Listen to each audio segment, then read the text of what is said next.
어제와 다른 괴로움과 슬픔 깊은 탄식에 기도할 수 없고 저연한 내 안에 속사람은 주를 보지만 말하지 못하네. 다시 한번 찬양하겠습니다. 어제와 다른 괴로움과 슬픔 깊은 탄식에 기도할 수 없고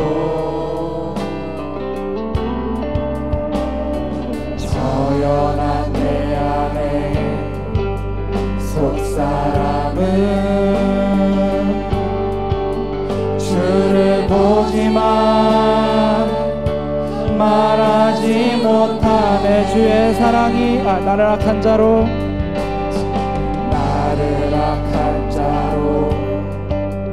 보지 않고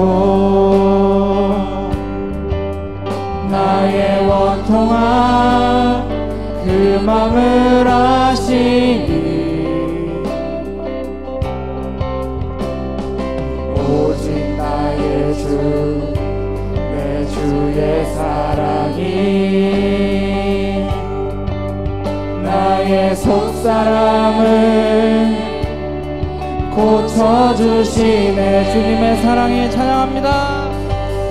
주의 사랑이 목마름 채우고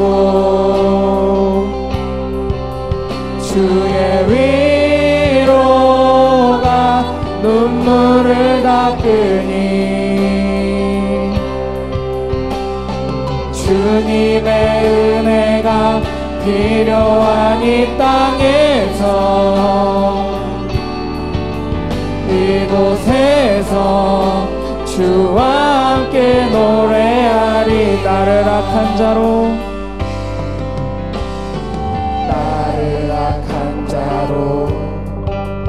보지 않고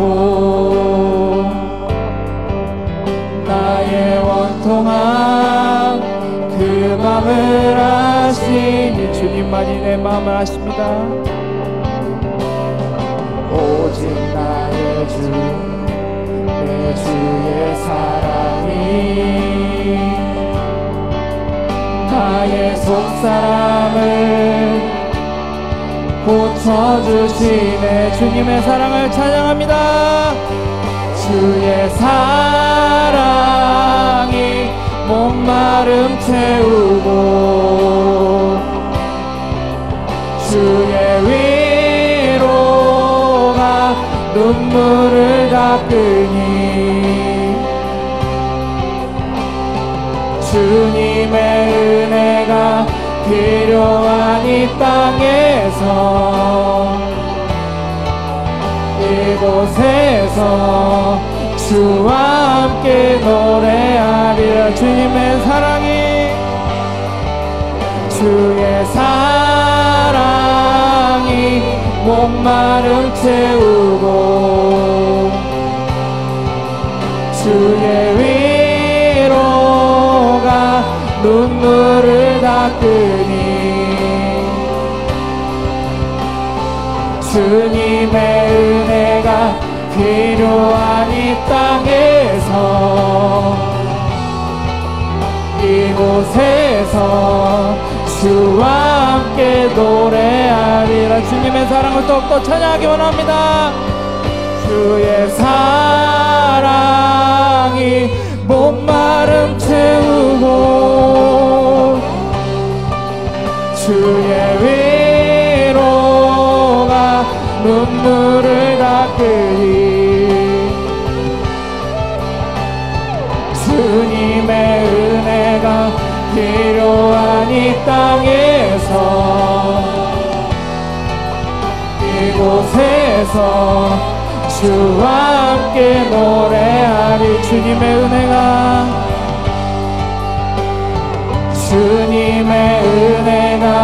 필요한 이 땅에서 이곳에서 주와 함께 노래하리라.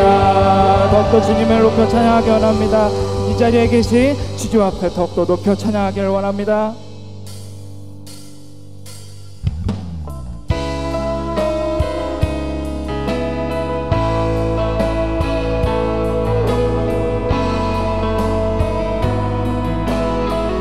주님 계신 곳에 나가리, 주님 계신 곳에 나가리. 찬양 드리며 그 성소에 들어가 주의 얼굴 배우니, 그 얼굴을 배울 때 주님의 은혜 넘치네. 엎드려 고백하네. 주께 주의 위엄 이곳에 가득해. 전능하신 하나님 아버지, 찬양받기 합당한 존귀하신 주님, 주의 위엄 이곳에. 다시 한번 찬양하겠습니다. 주님 계신 곳에 나가리, 주님 계신 곳에 나가리. 찬양 드리며 그 성소에 들어가 주의 얼굴 배우리. 그 얼굴을 배울 때 주님의 은혜 넘치네. 엎드려 고백하네. 주께 주의 위엄 이곳에 가득해. 주님의 위엄 이곳에 가득합니다. 하신 하나님 아버지, 찬양받기 합당한 존귀하신 주님, 주의 위엄 이곳에 가득. 주의 위엄 이곳에, 위엄 이곳에 가득해. 전능하신 하나님 아버지, 찬양받기 합당한 존귀하신 주님, 주의 위엄 이곳에 가득해. 다같이 일어나셔서 피난처 되시는 주님 찬양하도록 하겠습니다.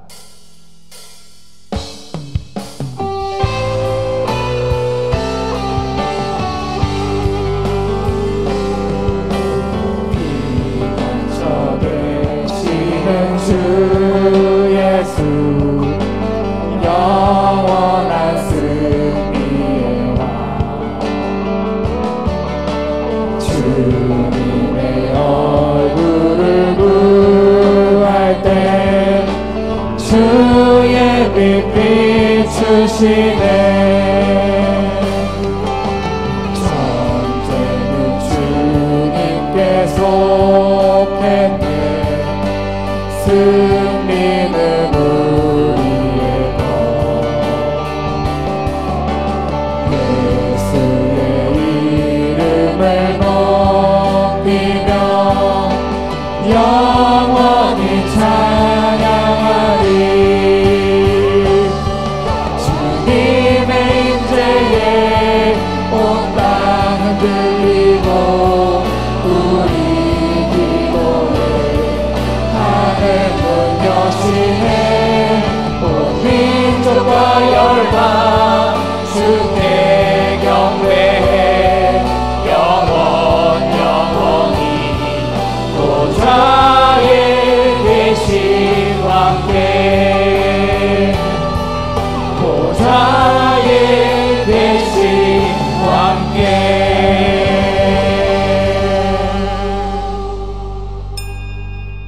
묵도하심으로 청년부 주간으로 드리는 오후 찬양 예배를 하나님께 드리겠습니다.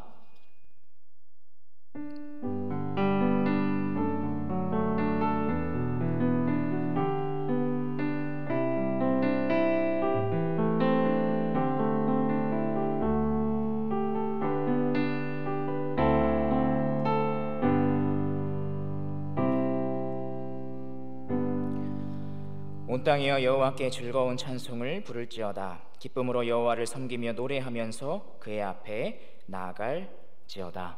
하나님 아버지, 우리가 이러한 마음을 담아 오늘도 주님 앞에 나아갑니다. 오늘 예배를 통해서 우리가 다시 한번 하나님께서 어떤 분이신지 우리가 말씀을 통하여 깨닫게 하시고, 그 말씀 안에서 우리에게 나타내신 그 하나님으로 인하여 아버지 하나님, 우리의 삶의 모든 전반에 주님의 선한 영향력이 미칠 수 있도록 주님 도와주시옵소서. 우리가 하나님 앞에 올려드리는 이 예배를 주님 기뻐 받아 주시옵소서. 감사드리며 우리 구주 예수 그리스도 이름으로 기도합니다. 아멘. 이 시간 더욱더 박수치며 주님의 사랑을 찬양하기 원합니다. 이 시간 이 자리에 나온 것도 주님의 은혜인데 더욱더 그 은혜를 감사하며 찬양하기 원합니다. 할렐루야!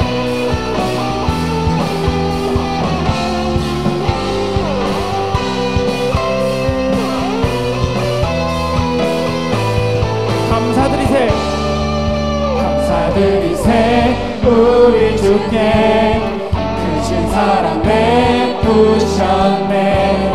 찬양드리세 어린 양께 영원히. 다시 한번 찬양하겠습니다. 감사드리세, 감사드리세 우리 주께 크신 사랑 베푸셨네.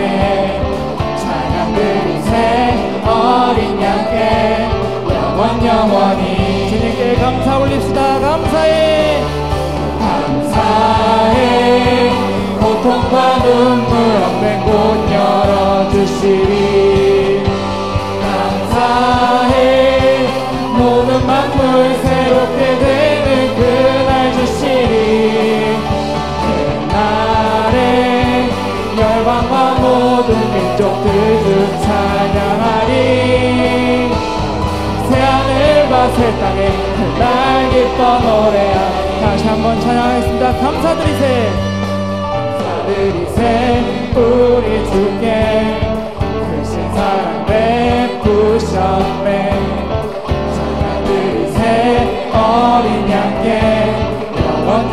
주님께 더욱더 감사하는 마음을 담아 감사드리세, 감사드리세 우리 주께 크신 사랑 베푸셨네. 찬양드리세 어린 양께 영원히. 감사해. 고통과 눈물 없는 곳 열어주시리. 감사해. 모든 만물 새롭게 되는 그날 주시리. 그날에 열방과 모든 민족들 주 찬양하리. 새하늘과 새 땅에 그날 기뻐 노래. 목소리 높여 찬양하기 원합니다. 감사해, 감사해. 고통과 눈물 없는 곳 열어주시리. 감사해. 모든 만물 새롭게 되는 그날 주시리. 그날에 열방과 모든 민족들 주 찬양하리. 새하늘과 새 땅에, 새하늘과 새 땅에, 새하늘과 새 땅에 그날 기뻐 노래. 새하늘과 새 땅에 그날 기뻐 노래하리. 이 시간 모든 희망의 주인이 되시고 우리의 사랑의 주체가 되시는 하나님 아버지께 영광의 박수 올려드리면서 이 시간 더욱더 이 예배를 참여하였으면 좋겠습니다. 할렐루야!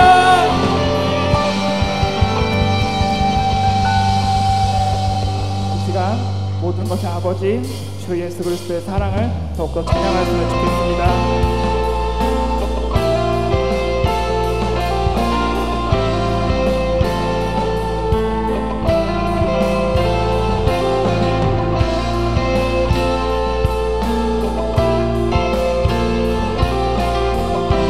나를 향한 주의 사랑,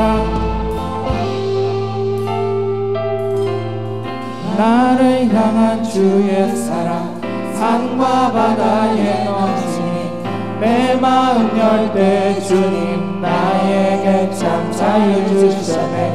늦은 이 속에 거하며 나의 손을 높이 들고 언제나 주님의 사랑을 노래하리.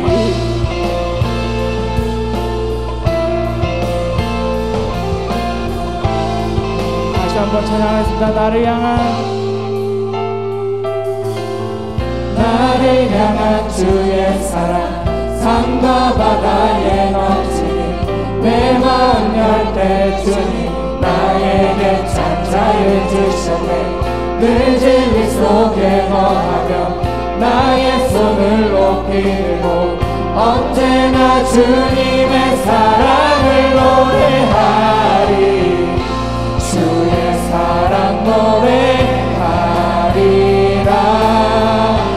영원토록 노래하리라.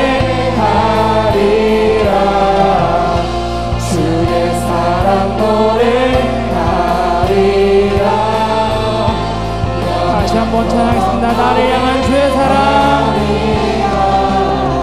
나를 향한 주의 사랑, 산과 바다에 넘치니 내 마음 열 때 주님 나에게 찬자를 주셨네. 늘 진리 속에 거하며 나의 손을 높이 들고 언제나 주님의 사랑을 노래하리. 주의 사랑 노래하리라. 영원토록 노래하리. 주의 사랑 노래하리라. 영원토록 노래하리라. 내가 춤을 출 때 다 비웃겠지만 그들도 주 알게 되면 함께 기뻐 춤을 추게 되리. 내가 춤을 출 때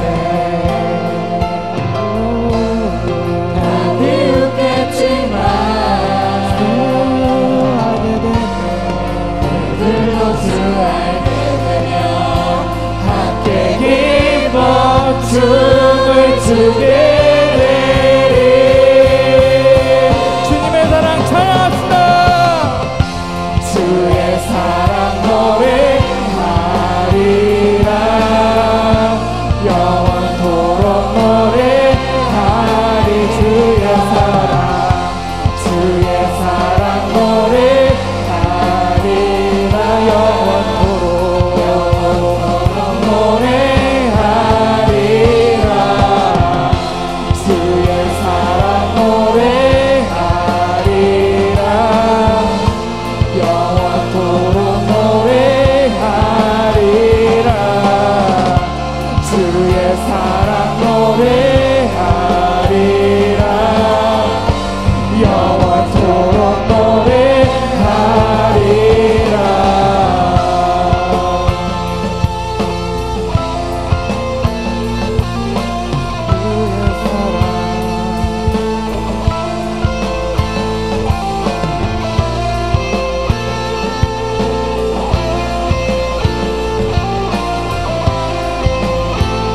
더욱더 주님의 사랑을 찬양합시다.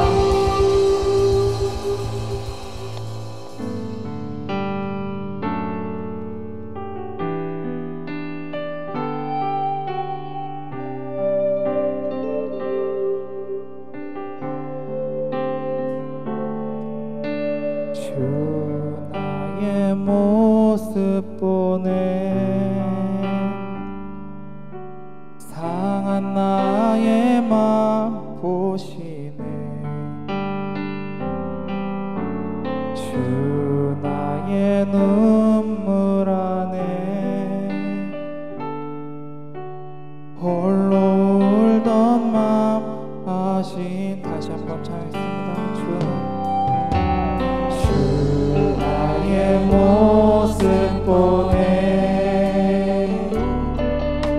상한 나의 맘 보시네. 주 나의 눈물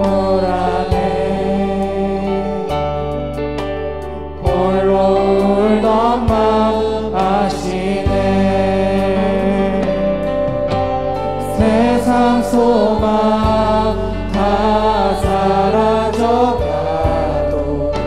주의 사랑은 끝이 없으니 살아가는 이 모든 순간이 주의 힘을 나는 믿네. 주님의 사랑이 나에게 있습니다. 주 사랑 내게 있네.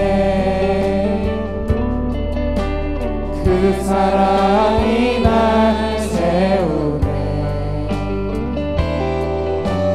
주네 내게 있네. 그대로 날 세. 다시 한번 찬양했습니다. 주 사랑 내게 있네. 주 사랑 내게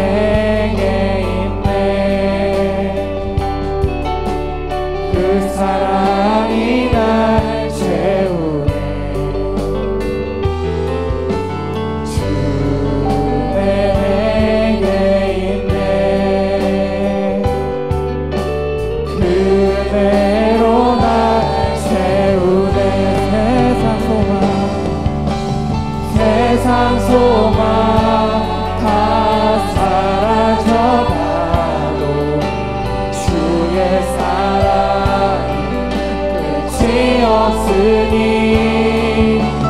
살아가는 이 모든 순간이 주의 힘을 나는 세상 소망 다 사라져가도 주의 사랑 끝이 없으니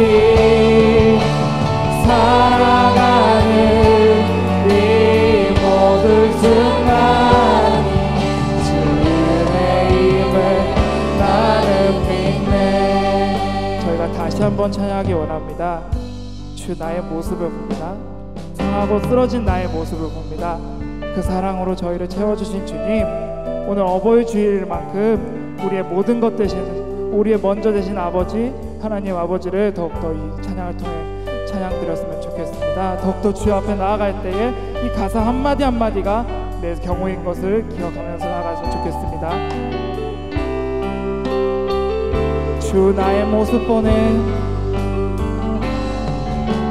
주 나의 모습 보내. 상한 나의 마음 보시네. 주님만이 나의 눈물을 아십니다. 나의 눈물 안에 주님은 나와 함께 계십니다. 홀로 울던 나 주 사랑 내게 있네. 주 사랑 내게 있네. 그 사랑이 날 채우네.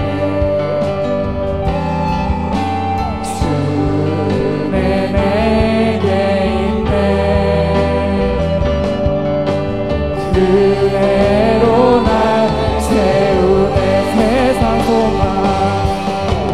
세상 소망 다 사라져가도 주의 사랑 끝이 없으니 살아가는 이 모든 순간이 주의 힘을 나는 세상 소망 다 사라져가도 세상 소망 다 주님의 사랑은 끝이 없고 영원하십니다. 주의 사랑은 끝이 없으니 살아가는 이 모든 순간이 주의 힘을 나는 세상 소망 다 사랑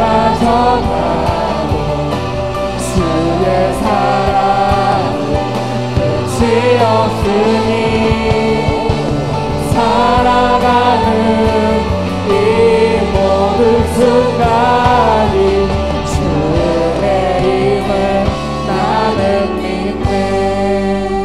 저희 오늘 기도하였으면 좋겠습니다. 오늘 더욱더 주님의 사랑을 경험하고 주님의 은혜를 체험하는 이 예배가 되었으면 좋겠습니다. 정말 지금 세상은 교회를 모이기를 반대하고 정말 핍박받고 기독교인이라고 하면은 개독교라고 욕을 하면서 너무나도 힘든 세상 가운데 살고 있습니다. 그 세상 가운데 살아가면서 더욱더 주님의 그 크신 뜻을, 주님의 그 크신 사랑을 저희가 알았으면 좋겠습니다. 정말 세상이 보기에는 이해가 안 될 순간이 너무나도 많지만 저희의 작은 생각으로 알지 못하는 주님의 그 넓고 크신 은혜와 사랑과 진리를 저희가 체험하게 해달라고, 이 예배를 통해서 더욱더 주님의 사랑을 내가 알게 해달라고 다 같이 기도했으면 좋겠습니다. 주님 한번 부르짖고 기도하겠습니다. 주여,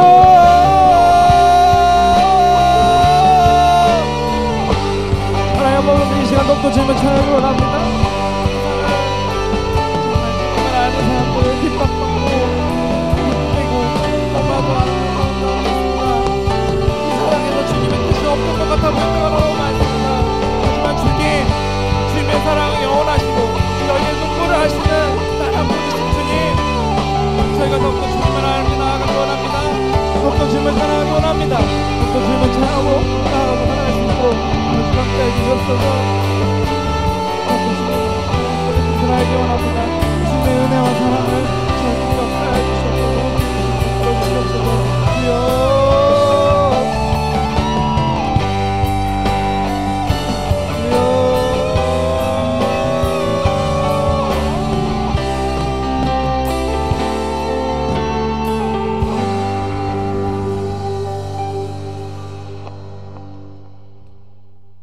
사랑의 하나님, 우리에게 이 귀중한 예배를 허락하시니 감사합니다. 우리가 마음을 다해 온전하게 예배하도록 주님이 인도하여 주시기를 기도합니다. 하나님 앞에서 우리의 행한 교만함을 고백합니다. 우리의 몸과 마음에 죄악이 가득합니다. 하나님, 우리 죄악을 용서해 주시고 철저하게 회개하여 하나님께 용서받는 그러한 시간이 되기를 간절히 바랍니다. 하나님, 우리를 자녀 삼아 주시고 사랑하시니 감사합니다. 독생자를 보내주시기까지 사랑하시니 더욱 감사합니다. 또한 어느 누구도 이 사랑에서 끊을 자 없다 말씀하시니 너무도 감사합니다. 우리도 하나님을 더욱 사랑하게 하시고 하나님을 알기에 힘쓰며 하나님과 가까이 하고 동행하는 삶이 되도록 인도해 주시기를 간절히 바라고 원합니다. 하나님, 그럼에도 불구하고 우리에게 여러 가지 어려움이 있습니다. 열심히 시험에 준비하였는데 실패한 청년들이 있고, 성실히 다니던 직장을 잃은 청년들이 있고, 집안에서 건강 문제가 있고 이로 인해 혹여나 살아가는 가족과 이별한 청년들도 있습니다. 하나님, 이들을 위로해 주시고 하나님 믿음으로 회복시켜 주시기를 간절히 기도합니다. 정금과 같은 믿음으로 하나님 앞에 담대히 나가는 청년이 다 될 수 있도록 주님이 인도하여 주시옵소서. 이러할 때에 우리는 어려운 일을 만나든지 무슨 일을 만나든지 기도함으로 하나님 앞에 뜻을 구하고 하나님의 말씀을 찾아 기억하고 믿음으로 행하는 그런 청년들이 다 될 수 있도록 우리 성령 하나님 도우시고 인도하여 주시기를 간절히 바라고 원합니다. 우리 청년들이 계획하는 학업과 취업과 건강과 결혼 모든 문제들 기도로 준비하는 청년들이 다 될 수 있도록 도와주시고 이러한 계획들이 하나님 뜻 가운데 이루어지는 은혜 베풀어 주시기를 간절히 바라고 원합니다. 하나님, 이 귀한 남연의 청년 공동체를 위해서 더욱 간절히 기도합니다. 하나님의 사랑하시는 자녀이며 청년들입니다. 우리 청년들의 앞길이 훤히 빛나게 하시고 빛과 소금의 역할을 감당하는 몸과 마음과 믿음이 건실한 청년들이 다 될 수 있도록 은혜 내려주시고 인도하여 주시옵소서. 우리 남연의 청년들로 인하여서 복음의 밝은 빛이 전파되고 주님의 온전한 사랑이 전해지는 그러한 공동체가 될 수 있도록 주님이 인도하여 주시고, 또한 우리 어버이를 잘 공경하는 우리 남연의 공동체가 청년 공동체가 될 수 있도록 주님이 인도하여 주시옵소서. 오늘 말씀 전하시는 주께서 사랑하시는 이완희 목사님 더 큰 사역 감당할 수 있도록 지혜 주시고 능력 주시길 원하며, 오늘 말씀도 하나님을 사랑하고 청년들을 사랑하는 마음으로 인하여서 꼭 필요한 말씀 전파될 수 있도록 입술을 인도하여 주시옵소서. 예배를 돕는 손길 기억해 주시고 분주함 가운데 드려지는 예배가 아닌 하나님의 사랑을 경험하는 복된 예배가 되고 또한 여기에 모인 우리 모두가 더 큰 은혜를 받는 기쁨의 예배가 되도록 성령 하나님 은혜 주시고 인도하여 주시기를 원합니다. 우리 주 예수 그리스도만이 나의 구원이요 우리의 구원이요 생명 되심을 고백하며 이 모든 말씀 우리를 구원하신 예수 그리스도의 이름으로 간절히 기도드렸습니다. 아멘.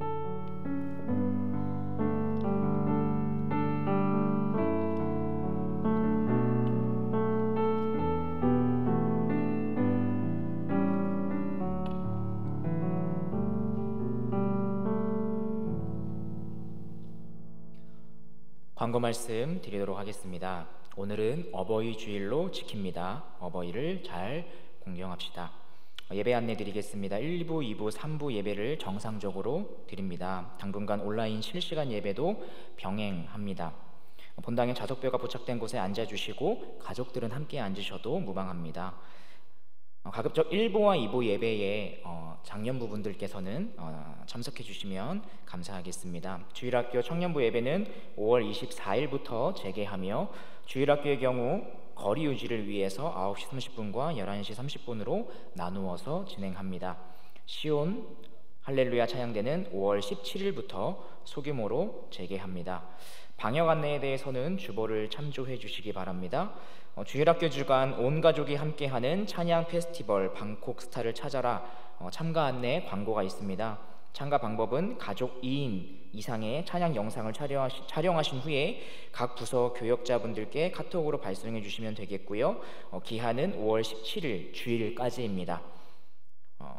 시상이 24일 주일에 있고요. 1, 2, 3등 그리고 인기상 시상 및 참가 과정에게는 소정의 상품이 증정된다고 하니까요. 기한 내에 함께 적극적으로 참여해 주시면 감사하겠습니다. 1청년부 광고 내용이 있습니다.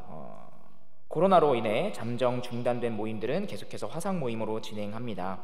화상 모임에 적극 참여하여 함께 해주시면 감사하겠습니다. 네, 오늘 하나님 말씀 나누도록 하겠습니다.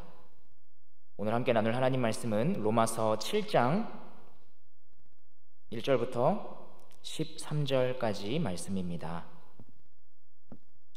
제가 가진 성경으로는 신약성경 247쪽에 위치하고 있습니다. 로마서 7장 1절부터 13절까지 말씀입니다. 네, 찾으셨으면 한 절씩 교독하신 후에 마지막 13절 말씀 합독하시겠습니다. 제가 먼저 1절 말씀부터 읽겠습니다. 형제들아, 내가 법 아는 자들에게 말하노니 너희는 그 법이 사람이 살 동안만 그를 주관하는 줄 알지 못하느냐. 남편 있는 여인이 그 남편 생전에는 법으로 그에게 매인 바 되나 만일 그 남편이 죽으면 남편의 법에서 벗어나느니라. 그러므로 만일 그 남편 생전에 다른 남자에게 가면 음녀라. 그러나 만일 남편이 죽으면 그 법에서 자유롭게 되나니 다른 남자에게 갈지라도 음녀가 되지 아니하느니라. 그러므로 내 형제들아, 너희도 그리스도의 몸으로 말미암아 율법에 대하여 죽임을 당하였으니 이는 다르니 곧 죽은 자 가운데서 살아나신 이에게 가서 우리가 하나님을 위하여 열매를 맺게 하려 함이라.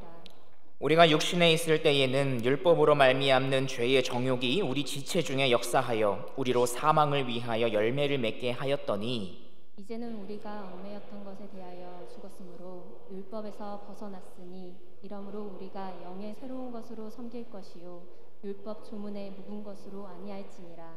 그런즉 우리가 무슨 말을 하리요? 율법이 죄냐? 그럴 수 없느니라. 율법으로 말미암지 않고는 내가 죄를 알지 못하였으니 곧 율법이 탐내지 말라 하지 아니하였더라면 내가 탐심을 알지 못하였으리라. 그러나 죄가 기회를 타서 계명으로 말미암아 내 속에서 온갖 탐심을 이루었나니 이는 율법이 없으면 죄가 죽은 것이니라. 전에 율법을 깨닫지 못했을 때에는 내가 살았더니 계명이 이름에 죄는 살아나고 나는 죽었도다. 생명에 이르게 할 그 계명이 내게 대하여 도리어 사망에 이르게 하는 것이 되었도다. 죄가 기회를 타서 계명으로 말미암아 나를 속이고 그것으로 나를 죽였는지라. 이로 보건대 율법은 거룩하고 계명도 거룩하고 의로우며 선하도다. 함께 읽겠습니다. 그런즉 선한 것이 내게 사망이 되었느냐? 그럴 수 없느니라. 오직 죄가 죄로 드러나게 위하여 선한 그것으로 말미암아 나를 죽게 만들었으니 이는 계명으로 말미암아 죄로 심히 죄되게 하려 함이라. 아멘. 오늘 본문 말씀 중심으로 해서 율법과 율법주의라는 말씀으로 함께 하나님 말씀 나누도록 하겠습니다. 어느 작은 도시의 구석 모퉁이에 혼자 사는 한 늙은 남자가 있었습니다. 언제나 똑같은 책상, 똑같은 의자, 똑같은 침대에 둘러싸여 있는 것과 같이 항상 반복적이고 특별할 것 없는 일상에 그는 조금씩 지쳐가고 있었습니다. 그러던 어느 날 그는 이러한 자신의 그 지루한 삶에 조금이나마 변화를 주기 위해 주변에 있는 사물들의 이름을 바꿔 부르기 시작했습니다. 사진은 침대라고 불렀고 양탄자는 책상이라고 불렀으며 침대는 신문이라고 불렀습니다. 지루하고 반복되는 일상에 뭔가 특별한 변화가 찾아온 것 같아서 만족스러웠고 그래서 그는 그것에 점차 익숙해져 갔습니다. 그렇게 한참의 시간이 흘렀습니다. 오랜만에 집에서 나온 그는 우연히 다른 사람들의 대화를 듣게 되었는데 그 대화를 듣고 있자니 도저히 웃음을 참을 수 없었습니다. 예를 들어 침대에서 나와 양탄자 위에 놓인 사진을 보았다라는 말이 그에게는 신문에서 나와 책상 위에 놓인 침대를 보았다라는 말로 들렸기 때문입니다. 그는 오랜만에 자신의 삶에 이 웃음과 재미를 준 이 혼자만의 놀이가 너무 마음에 들었고 그래서 점차 더 많은 것들의 이름을 바꿔 부르기 시작했습니다. 그리고 결국 그는 그 누구와도 대화를 할 수 없게 되었습니다. 이 이야기는 페터 빅셀이라는 사람의 단편 소설 책상은 책상이다입니다. 아주 짧은 분량이지만 그럼에도 불구하고 우리가 늘상 사용하고 있는 이 언어에 대해 생각해보게 만들어주는 좋은 글이라고 생각합니다. 우리가 누군가와 대화와 소통을 할 수 있는 이유는 언어가 있기 때문입니다. 언어는 수많은 단어로 이루어져 있는데 각각의 단어는 그 안에 고유한 개념을 담고 있죠. 그리고 같은 언어를 사용하는 공동체는 그 각 단어에 담긴 고유한 개념을 사회적인 약속으로 정함으로써 이 공동체에 속한 모두가 그 개념을 단어로 공유할 수 있도록 만들어줍니다. 그래서 대화와 소통이 가능해지는 것이죠. 이 앞선 이야기의 경우에 늙은 남자는 각 단어에 담긴 개념을 혼자 바꿈으로써 이 사회적인 약속 바깥으로 벗어났기 때문에 결국 그는 그 누구와도 대화를 할 수 없게 된 것입니다. 이처럼 각 단어와 그 단어에 담긴 고유한 개념 그리고 이에 대한 사회적인 약속은 대화와 소통을 위한, 그래서 공동체의 일체감을 유지하기 위한 아주 핵심적인 요소라고 할 수 있을 것입니다. 저는 이곳 남현교회에 오기 전에 섬겼던 교회에서도 청년부를 맡아 섬겼습니다. 인원은 한 평균 15명 정도 되는 작은 교회였는데요. 한 번은 4개의 작은 교회의 청년부가 연합하여 여름 수련회를 진행하기도 했습니다. 그 수련회에서 저는 첫날 저녁 집회를 인도하게 되었는데 그때 제가 처음 던진 질문은 이것이었습니다. 우리는 비록 섬기는 교회는 다르지만 모두 하나님을 믿는 사람들이고 그래서 지금 이 자리에 모였습니다. 그런데 우리가 믿는다고 고백하는 그 하나님은 과연 동일한 하나님일까요? 같은 질문을 여러분에게도 드려보겠습니다. 여기 모인 우리가 믿는 하나님은 과연 동일한 하나님일까요? 하나님이라는 단어는 동일한 것이 분명한데 그 단어 안에 담긴 그 하나님에 대한 개념도 정말 동일하다고 할 수 있을까요? 이것은 우리의 믿음의 대상인 하나님께만 해당하는 것이 아닙니다. 우리가 교회라는 공동체 안에서 흔히 사용하고 있는 모든 단어에 적용해 볼 필요가 있습니다. 하나씩 질문을 던져보는 것이죠. 우리는 믿음이란 단어를 동일한 개념으로 사용하고 있는 것일까요? 교회라는 단어는 어떻습니까? 만약에 여기 모인 우리가 동일한 단어를 말하고는 있지만 그 안에 미묘하게 서로 다른 개념을 담아서 말하고 있다면 어떻게 될까요? 진정한 대화와 소통 그리고 공동체의 일체감에 이를 수 있을까요? 그래서 교회에는 교리가 있는 것입니다. 다만 여기서 우리가 정확히 구분해야 할 것이 있는데, 우리가 일상 언어에 사용되는 단어에 담긴 이 개념들이 사회적인, 그 공동체적인 약속으로 정해진 것이라고 한다면, 그것과는 달리 교리에 사용되는 이 단어에 담긴 개념들은 하나님께서 성경을 통해 직접 정해 주셨다는 것입니다. 그래서 기독교는 철저하게 하나님으로부터 나온 이 계시에 의존한다라고 말하고 있는 것이죠. 교회는 성경에 입각한 교리를 세우기 위해 지난 2000년의 역사 속에서 수많은 공의회를 열었고, 그 안에서 때로는 토론과 논쟁을 벌이기도 했습니다. 만약 성경을 벗어난 교리를 주장하는 자들이 있다면 그들은 이단으로 규정되었습니다.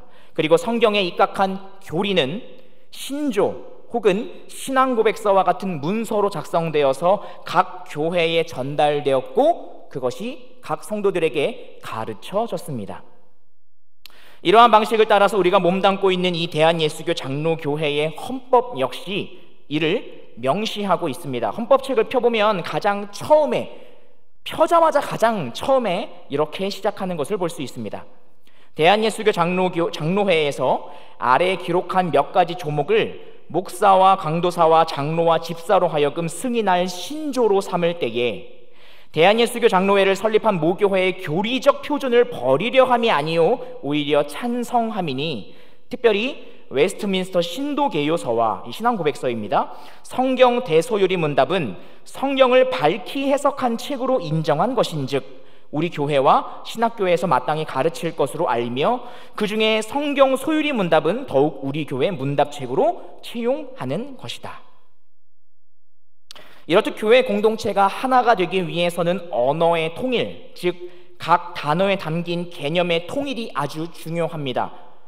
그래야 건전한 대화와 소통이 이루어질 수 있기 때문입니다. 그 역할을 교리가 담당하고 있는 것이죠. 만약 이 교리를 가르치기 위한 교육이 없다면, 그래서 같은 단어를 말하고 있는데 그 안에 담긴 개념이 다르다면, 사실은 우리는 어쩌면 서로 다른 말을 하고 있는 것일지 모르고, 이것은 때때로 굳이 필요 없는 분란을 일으키고 있는지도 모르겠습니다.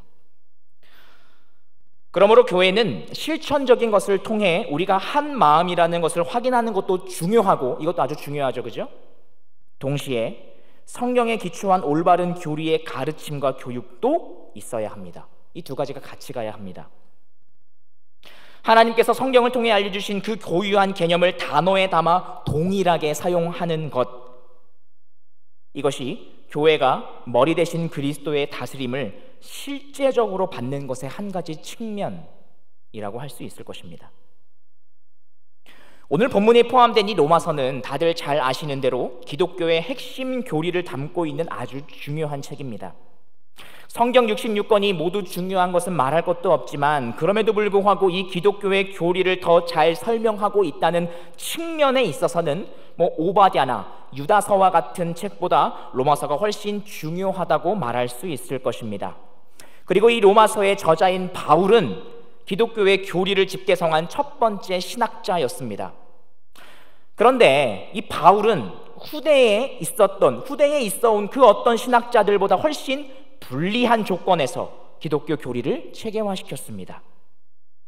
어떤 점에서 불리했을까요? 개념을 담는 그릇인 단어의 수가 적었습니다. 예를 들어서 바울이 살았던 당시에는 율법주의라고 하는 개념은 있었는데 그 개념을 담을 단어가 없었습니다. 그래서 우리는 종종 바울이 율법에 대해서 긍정적으로 말하기도 하고 또 부정적으로도 말하기도 하는 것을 보게 되는 것입니다. 율법이라는 단어를 사용하고 있지만 어떤 경우에는 율법에 대해 언급한 것이고 또 어떤 경우에는 율법주의에 대해 언급한 것이기 때문입니다. 그래서 우리는 바울이 무엇을 말하고자 하는지 정확히 알기 위해서 문맥의 흐름을 잘 살펴보아야 합니다.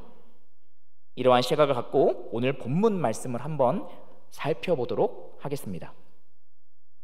오늘 본문에서도 바울은 율법이란 단어를 언급하면서 무언가를 우리에게 설명하고 있는데 이를 위해서 바울은 부부관계에 대한 법을, 비유를 들고 있습니다. 오늘 본문 1절에서부터 3절 말씀을 다 같이 우리 성경 말씀, 성경책을 보시면서 함께 다시 한번 읽어볼까요? 우리 1절부터 3절입니다. 시작. 형제들아, 내가 법 아는 자들에게 말하노니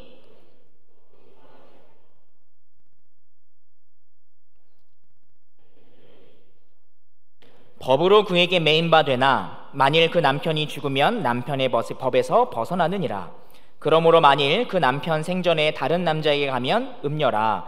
그러나 만일 남편이 죽으면 그 법에서 자유롭게 되나니 다른 남자에게 갈지라도 음녀가 되지 아니하느니라.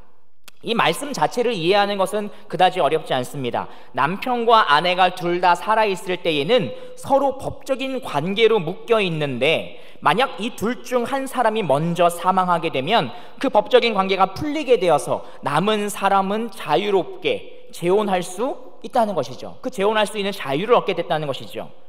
바울은 이러한 논리를 사용해서 이제는 율법과 신자의 관계를 설명합니다. 바울의 비유를 따라 생각해 보면 우리가 육신에 있을 때에는, 즉 거듭나기 전에는 우리 모두 율법을 남편으로 삼아 결혼한 신부와 같습니다. 그래서 남편 된 율법과 법적으로 묶인 구속관계에 놓여 있습니다. 자, 이제 최대한 상상력을 발휘해서 이 남편 된 율법과 결혼 생활을 우리가 한다고 한번 생각해 보시기 바랍니다. 어떨 것 같으신가요? 남편인 율법은 여러분에게 계속해서 무엇인가를 명령하고 그에 대한 순종을 요구합니다. 이것 해라, 저것 해라 라고 말입니다. 율법이 말하는 명령이 잘못된 것은 없고 오히려 좋은 것들이라고 납득할 수 있어서, 그래서 그 명령을 잘 따르는 것 자체에 불만이 있지는 않습니다.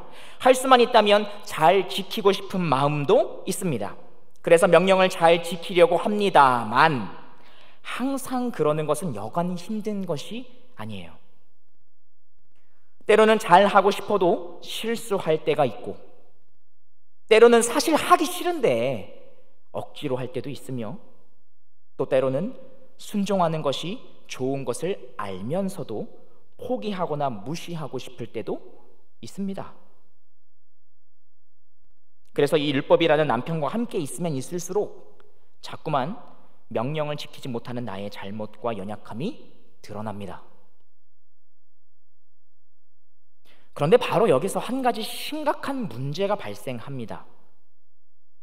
이 율법이라는 남편은 자비와 용서라고는 전혀 모르는 남편이라는 것입니다. 율법은 내가 실수하고 잘못한 것에 대해 사랑으로 보듬기보다 가차없이 정죄합니다. 조금도 봐주지 않습니다. 게다가 이 율법은 그야말로 완벽해서 그 앞에 서면 나의 잘못에 대해 변명할 수 있는 여지조차 없습니다. 싸움조차 안 돼요.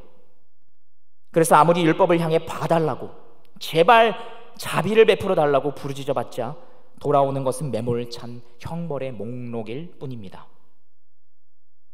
이렇게 되면 이것은 사랑이라고는 전혀 찾아볼 수 없는 가히 학대적인 관계라고 할 수 있을 것입니다. 만약 이런 비정상적인 관계가 지속된다면 어떻게 될 것 같습니까? 여러분은 어떻게 반응하시겠습니까? 둘 중 하나를 선택할 수밖에 없습니다. 무서운 남편인 이 율법 앞에서 조금의 실수도 하지 않기 위한 강박증에 빠지거나 지긋지긋한 율법으로부터 아예 도망쳐 버리는 것입니다. 그것만이 내가 살아남을 수 있는 유일한 길이죠. 여기서 강박증에 걸리는 것을 우리는 율법주의라고 말하는 것이고, 도망쳐 버리는 것을 우리는 무신론이라고 말합니다. 이렇듯 전혀 정반대인 것처럼 보이는 율법주의와 무신론, 엄청나게 극성적인 종교를 갖고 있는 사람인 것처럼 보이는 율법주의와 완전히 종교를 배제해버리는 것과 같은 이 무신론은 사실 같은 뿌리를 갖고 있는 이란성 쌍둥이와 같다고 우리는 할 수 있을 것입니다. 어쨌든 율법에 순종하는 율법주의든 율법을 무시하는 무신론이든 율법을 사랑하지 않는다는 그 근원에 있어서는 동일합니다. 뿐만 아니라 종교적인 행위에 몰두하는 율법주의가 되었든 아예 그것을 무시하는 무신론이 되었든 과정은 다르지만 영원한 사망에 이른다는 결과도 동일합니다. 그래서 바울은 이렇게 말합니다. 오늘 본문 5절입니다. 우리가 육신에 있을 때에는 율법으로 말미암는 죄의 정욕이 우리 지체 중에 역사하여 우리로 사망을 위하여 열매를 맺게 하였더니, 우리가 육신에 있을 때에, 다시 말해서 거듭나기 전에는 율법으로 말미암는 죄의 정욕이 우리가 사망을 위하여 열매를 맺게 한다고 말하고 있습니다. 이렇게 보면 마치 이 사망의 열매를 맺게 하는 죄의 정욕은 율법의 명령에 순종하지 못하거나 순종하지 않으려고 하는 우리에게 있는 것이 아니라 사실은 율법이야말로 우리가 죄를 짓게 만드는 원흉이라고 지금 바울이 말하고 있는 것처럼 보입니다. 율법으로 말미암는 죄의 정욕이라고 말하고 있기 때문이죠. 하지만 바울은 이러한 오해를 방지하고자 곧바로 이어서 이렇게 말을 합니다. 본문 7절입니다. 그런즉 우리가 무슨 말을 하리요? 율법이 죄냐? 그럴 수 없느니라. 율법으로 말미암지 않고는 내가 죄를 알지 못하였으니 곧 율법이 탐내지 말라 하지 아니하였더라면 내가 탐심을 알지 못하였으리라. 이처럼 바울은 율법을 긍정하는 것처럼 보이기도 하고 부정하는 것처럼 보이기도 합니다. 바로 이런 상황에서 우리는 앞서 언급한 내용을 떠올려야 합니다. 바울은 지금 율법이라는 한정된 단어를 사용하고 있지만 문맥에 따라서 서로 다른 개념을 담아서 사용하고 있는 것입니다. 율법을 긍정하고 있는 7절에서는 지금 율법 자체에 대해서 말하고 있는 것인 반면에 마치 율법을 부정하는 듯 보이는 5절에서는 동일한 단어임에도 율법주의라는 개념을 담아서 사용하고 있는 것이죠. 당시에는 율법주의라는 단어가 없었으니까요. 그러니까 정리해 본다면 바울은 우리가 거듭나기 전에는 이 율법주의로 말미암는 죄의 정욕이 우리가 사망을 위하여 열매를 맺게 한다라고 말하고 있는 것입니다. 그럼 도대체 뭐가 문제인 걸까요? 어디서부터 꼬인 걸까요? 왜 거듭나기 전에는 이 율법주의에 빠져 있다고 바울은 말하고 있는 것일까요? 율법주의에 대해 조금만 더 생각해 봅시다. 여러분은 율법주의가 무엇이라고 생각하십니까? 아마 대부분의 분들은 나의 선한 행위와 노력을 통해서 스스로 구원을 얻으려고 하는 것이라고 생각하실 것입니다. 그래서 예수님을 믿음으로 구원을 받는다는 진리를 믿는 나는 율법주의와 별다른 관계가 없을 것이라고 대수롭지 않게 여기고 계실지도 모르겠습니다. 물론 율법주의를 나의 선한 행위와 노력으로 구원을 얻으려고 하는 것으로 정의하는 것은 틀린 것이 아닙니다. 하지만 율법주의는 그렇게 간단하지만은 않습니다. 우리는 바울 시대에 율법주의라는 단어가 생기기도 전에 개념은 먼저 있었고 실제로 그렇게 행하는 사람들도 있었다는 것을 놓쳐서는 안 됩니다. 율법주의의 개념은 언제부터 그리고 어디로부터 왔던 것일까요? 게다가 오늘 본문에서 바울은 말하기를 너희가 육신에 있을 때에는, 즉 거듭나기 전에는 모두 율법주의에 빠져 있었다라고 말했습니다. 조금만 깊게 생각해 보면 이 말은 단지 기독교 신자들에게만 국한되는 것이 아니라는 것을 알 수 있습니다. 이 세상에 존재하는 모든 사람은 육신에 있는 상태로, 거듭나지 않은 상태로 이 땅에 태어나기 때문입니다. 즉 바울이 말하고자 하는 것은 모든 인간에게는 율법주의라고 하는 타고난 본성이 있다는 것입니다. 경험으로 훈련되는 습관이 아니라 모태에 존재하면서부터 마음속에 자리 잡고 있는 본성 말입니다. 모두가 다 율법주의자로 이 땅에 태어난다는 것이에요. 타락한 모든 인간의 본성에는 율법주의가 뼈저리게 마음 깊이 스며들어 있습니다. 왜 그럴까요? 그리고 타락한 인간의 본성에 스며들어 있는 이 율법주의의 본질은 과연 무엇일까요? 바울의 비유에 기대어 설명해 보자면 문제의 핵심, 이 율법주의의 본질은 인간이 율법과 직접적으로 관계를 맺는 것입니다. 율법과 인간이 결혼했죠. 직접적으로 관계를 맺는 것이에요. 율법을 주신 분은 제쳐두고 말입니다. 이것이 핵심입니다. 바로 이것이 사단이 최초의 인간인 아담과 하와에게 행했던 유혹의 핵심입니다. 사단은 선악과를 먹지 말라는 명령과 그 명령을 주신 그 자비롭고 은혜로운 하나님을 분리시켜서 아담과 하와가 오직 명령 자체에 집중하게 만들었습니다. 여러분도 한번 명령 자체에 집중해 보시기 바랍니다. 선악과를 먹지 말라는 명령, 그리고 먹으면 반드시 죽게 될 것이라는 형벌, 어떠십니까? 이 명령이 여러분에게 좋은 것으로 여겨지십니까? 아니면 진정한 자유를 제한하는 부당한 것이라고 여겨지십니까? 그리고 이 명령이 나에게 좋지 않다고 여겨지게 된 후에 그 다음에 이 명령을 주신 하나님에 대하여 한번 생각해 보시기 바랍니다. 그 하나님이 좋은 하나님으로 여겨지십니까?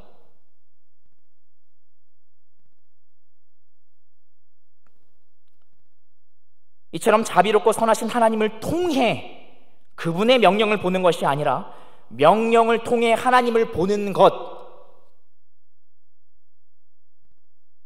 그래서 내가 애써서 선한 행위를 하지 않는다면 하나님은 결코 나에게 자비로운 구원의 손길을 내밀어 주지 않을 것이라고 여기는 것, 하나님을 인색한 분으로 여기는 것, 이것이 율법주의의 본질이고 또한 죄의 본질입니다. 무신론은 단지 이에 대한 극단적인 반작용일 뿐이죠. 이런 하나님 나는 필요 없다는 거죠. 그죠?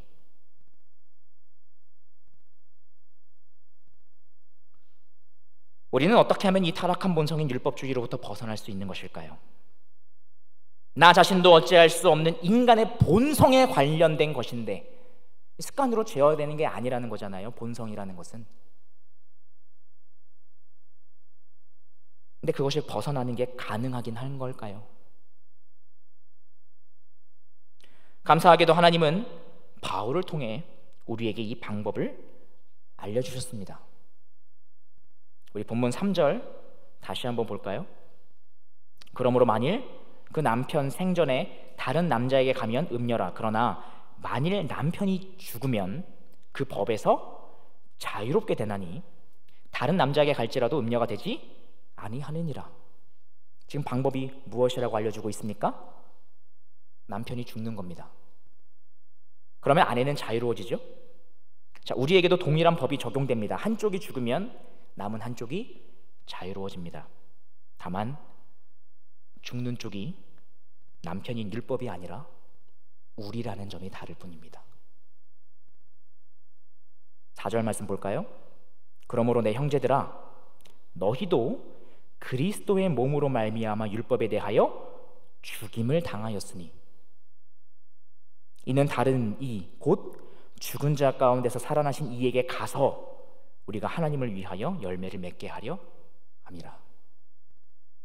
우리가 거듭난다는 것, 우리가 구원을 받게 된다는 것은 우리의 죄를 대신 짊어지시고 그 율법의 형벌을 따라 죽임을 당하신 그리스도 안에서 나도 그와 함께 죽고 그리고 나도 그와 함께 살아나는 것입니다. 죽음과 함께 이전 본성으로부터 벗어나게 되고 그래서 이전에는 없던 새로운 본성을 가진 피조물로 다시 태어나는 것입니다. 그리스도와 함께 죽었기 때문에 율법과 직접 맺었던 부부의 관계는 이제 끝이 나고 그리스도와 함께 살아난 우리를 자유를 얻게 됩니다. 그리고 이 자유로 이제는 우리는 무서운 남편인 율법이 아니라 사랑의 근본이신 그리스도를 남편으로 삼는 신부가 되는 것입니다. 그리하여 율법이라는 명령을 통해 하나님을 곧바로 보는 방식, 율법을 통해서 하나님을 인색한 분으로 여기는 그런 방식을 버리게 되고 하나님의 자비와 사랑 그리고 용서와 긍휼이 폭포수와 같이 흘러넘친 그리스도와 그분의 십자가 사역이라는 렌즈를 통해서 하나님을 본 후에 하나님이 정말 선하고 좋은 분이라는 것을 발견한 후에 그 다음에 하나님께서 우리에게 주신 선한 율법을 보게 되는 것이죠. 하나님은 이와 같은 방식으로 하나님께서 우리를 사랑하시듯 우리도 하나님을 먼저 사랑하게 하시고 그 다음에 하나님께서 우리에게 주신 율법도 사랑하게 하셔서 형벌이 무서워서가 아니라 기쁜 마음으로 율법이 우리에게 좋다는 것을 인정하는 마음으로 스스로 순종하게 하십니다. 이것이 율법으로부터 벗어나서 자유롭게 순종에 이르는 그리스도인의 자유입니다. 본문 5절부터 6절입니다. 우리가 육신에 있을 때에는 율법으로 말미암는 죄의 정욕이 우리 지체 중에 역사하여 우리로 사망을 위하여 열매를 맺게 하였더니 이제는 우리가 얽매였던 것에 대하여 죽었으므로 율법에서 벗어났으니 이러므로 우리가 영의 새로운 것으로 어떻게 한다고요? 섬길 것이요. 그냥 방탕하게 산다는 것이 아니에요. 다시 섬긴다고요. 그런데 어떻게 섬깁니까? 율법 조문에 묵은 것으로 아니할지니라. 이전과는 다르게 율법을 대하고 이전과는 다른 마음으로 율법을 행한다는 것이죠. 이것을 또 다른 표현으로 바울은 갈라디아서에서 이렇게 말했습니다. 갈라디아서 2장 19절부터 20절입니다. 내가 율법으로 말미암아 율법에 대하여 죽었나니 이는 하나님에 대하여 살려 함이라. 내가 그리스도와 함께 십자가에 못 박혔나니 그런즉 이제는 내가 사는 것이 아니요 오직 내 안에 그리스도께서 사시는 것이라. 이제 내가 육체 가운데 사는 것은 나를 사랑하사 나를 위하여 자기 자신을 버리신 하나님의 아들을 믿는 믿음 안에서 사는 것이라. 우리는 나를 사랑하사 나를 위하여 자기 자신을 버리신 하나님의 아들을 믿게 될 때 하나님을 사랑하게 되고, 그래서 하나님께서 우리에게 주신 율법도 사랑하게 됩니다. 그래서 행함에 이르게 되죠. 시편에서 율법을 즐거워한다고 고백한 그 수많은 우리의 믿음의 선배들과 같이 말입니다. 반대로 거듭난 신자라 할지라도 율법을 주신 하나님 없이 그저 행함만을 강조한다거나 아니면 행함 자체에 내가 얼마나 행하고 있는지, 내가 잘 행하고 있는지 아니면 내가 못 행하고 있는지 이 행함 자체에 다시 집중하게 되면 마치 이전에 율법과 결혼했던 그때로 되돌아간 것과 같은 악몽에 시달리게 되는 것이죠.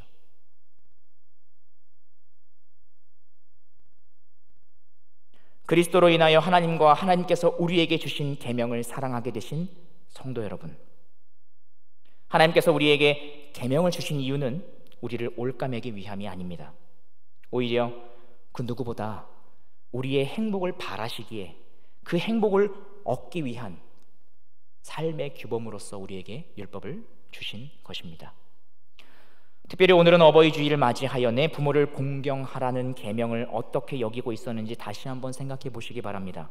단지 명령이기 때문에 지키려고 하진 않았는지, 또는 불순종에 대한 형벌이 무서워서 지키려고 하지는 않았는지, 아니면 나와는 관계없는 것이라고 여기면서 무시하려고 하진 않았는지 말입니다. 만약 혹시라도 오늘 말씀을 들으면서 여러분 마음 가운데 그리스도를 통한 하나님의 사랑이 물씬 느껴지신다면, 그래서 하나님의 계명에 순종해 보고자 하는 그 선한 마음이 피어오르신다면 그 마음을 따라 한번 행해 보시기 바랍니다. 바로 이와 같은 행함이야말로 하나님께서 가장 기뻐하시는, 의로 여겨주시는 참된 순종입니다. 우리 다 같이 이 시간 하나님께 찬양함으로 또한 기도함으로 나가는 시간 갖도록 하겠습니다.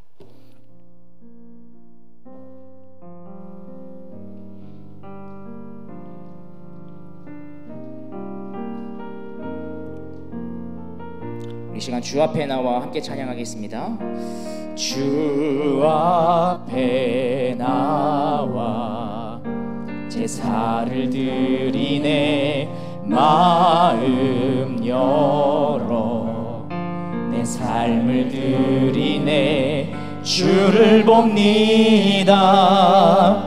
끝없는 사랑 날 회복시키. 우리 처음부터 다시 한번 고백해 볼까요? 주 앞에 나와, 주 앞에 나와 제사를 드리네, 마음 열어 내 삶을 드리네, 주를 봅니다.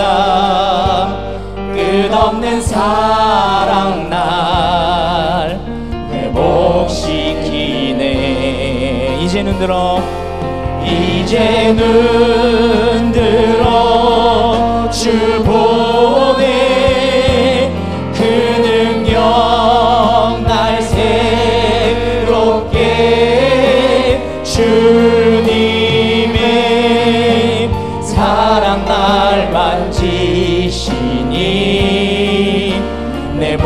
모든 두려움 사라지네. 폭풍 속에도 주 붙들고 믿음으로 주와 걷네. 갈보리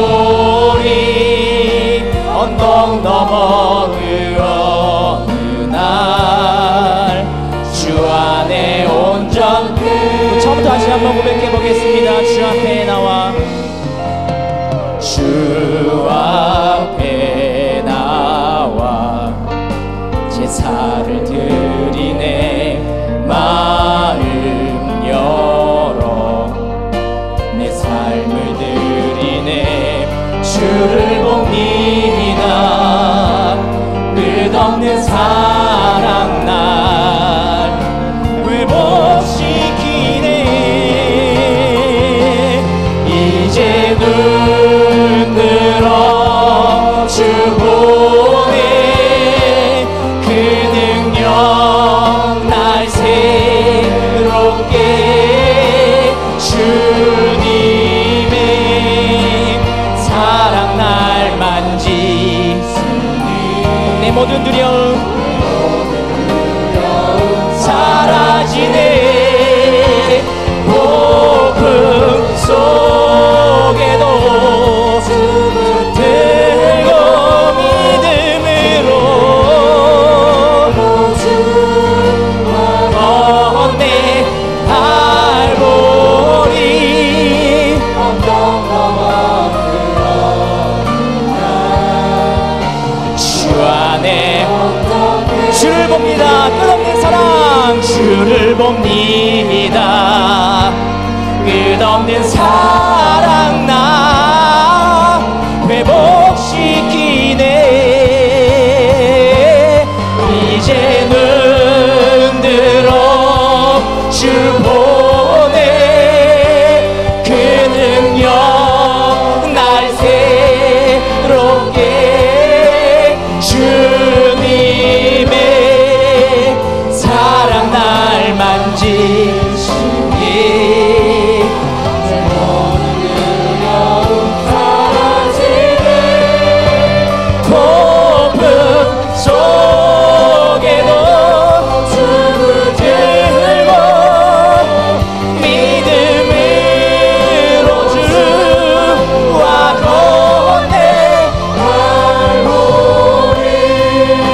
언덕 넘어 길 어느 날. 우리 시간 다같이 주님 한번 부르시며 주님께서 주신 마음에 따라 우리 주님 앞에 함께 기도하며 나가겠습니다. 주여.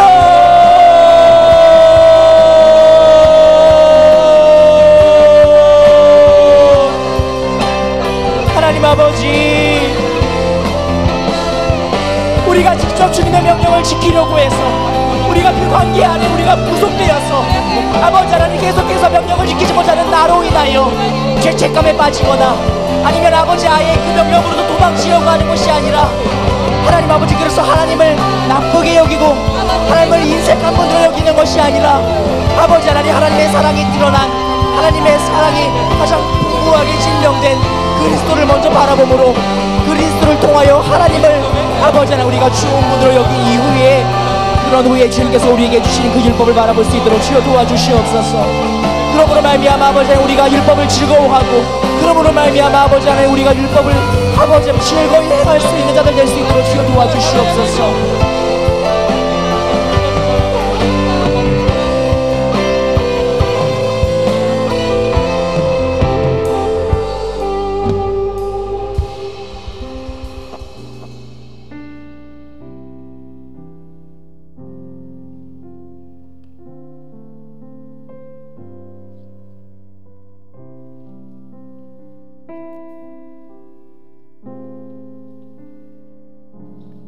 우리로 하여금 예수 그리스도의 십자가를 경험케 하시고 예수 그리스도를 우리의 남편 삼아 이제는 모든 율법의 얽매임에서 우리를 해방시켜 주시고 진정으로 우리 주님을 사랑함으로 율법 앞에 기뻐하며 순종할 수 있는 저희들 되게 해주신 것을 감사합니다. 진정 우리를 사랑하시는 그 하나님의 크고 놀라운 사랑, 그 사랑에 젖어 살아가는 저희들 될 수 있도록 인도하여 주시옵소서. 율법주의에서 벗어날 수 있는 그러한 참 자유를 우리에게 허락해 주신 것을 감사합니다. 그 자유를 누리며 기뻐하며 살아가는 저희들 되게 인도하여 주시옵소서. 예수님 이름으로 기도합니다. 아멘. 축도하겠습니다.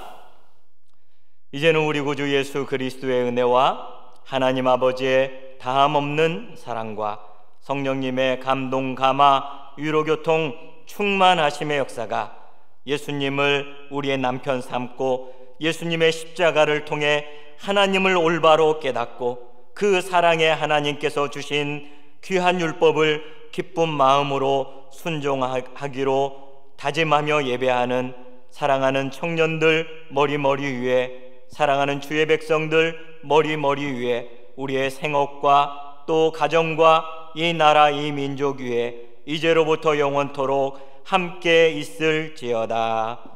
아멘.